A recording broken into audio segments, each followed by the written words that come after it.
Bajrang jute మిల్ను lockout చేసి సంవత్సరం పూర్తయినా ప్రభుత్వం ఇంతవరకు పట్టించుకోకుండా కార్మికులను రోడ్డు పాలు చేసేందుకు చూస్తుందని జూట్ మిల్ పరిరక్షణ సమితి ఆధ్వర్యంలో భారీ ర్యాలీ నిర్వహించి జిల్లా పరిషత్ ముట్టడి కార్యక్రమం చేపట్టారు।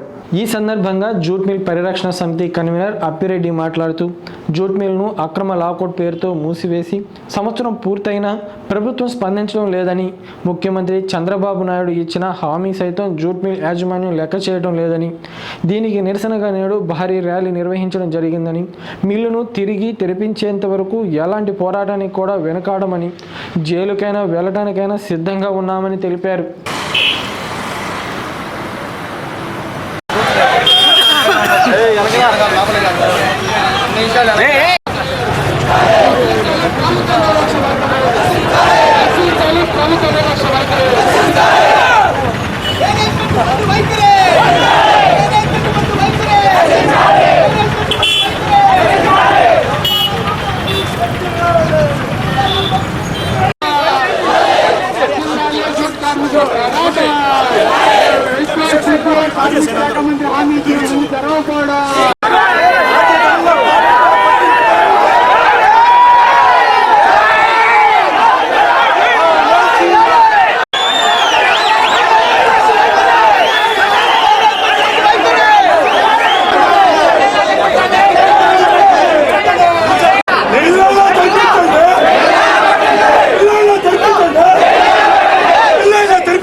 లాకౌట్ వేసి కార్మికులందరినీ కూడా రోడ్డును పాలు చేసినటువంటి పరిస్థితుల్లో సంవత్సర కాలంగా మనం అందరం కూడా ఆశలతో ప్రభుత్వం వైపు ఆశగా చూసాం।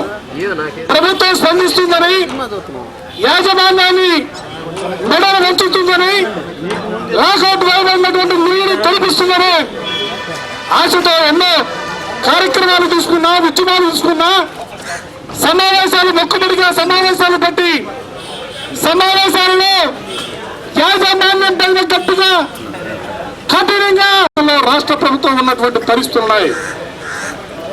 సంవత్సర కాలం గడుస్తూ ఉంది। ఆ రోజు మేనేజ్మెంట్ చెప్పింది కార్మికులు సరిపోయినంత సంఖ్యలో కార్మికులు లేరట, అందుకనే మిగిలిన లాకౌట్ వేశాట। దానికి సంబంధించి ఆగస్టు 22వ తారీఖున కార్మిక మంత్రి అచ్చెన్నాయుడు సమక్షంలో విజయవాడలో జరిగినటువంటి సమావేశాలు మనం చెప్పాం, మీకు ఎంతమంది కార్మికులు కావాలో ఇల్లు తిప్పడానికి సంబంధించి అంతమంది కార్మికులు సమకూర్చడానికి మేము సిద్ధంగా ఉన్నామంటే ఆ రోజు 1000 మంది కార్మికులు కావాలన్నారు। 1000 మంది కార్మికులు కూడా సమకూరుస్తామని చెప్పాం। ఆగస్టు 22వ తారీఖున రోజులు గడిచాయి, నెలలు గడిచాయి। మధ్యలో గౌరవ ముఖ్యమంత్రి గారు చంద్రబాబు నాయుడు గారు మిల్లు దగ్గరికి వచ్చారు। మిల్లు దగ్గరికి వచ్చి మాట్లాడారు, కార్మికులు న్యాయం చేస్తానని, మిల్లు తెరిపిస్తానని ఆయన చెప్పి కూడా 10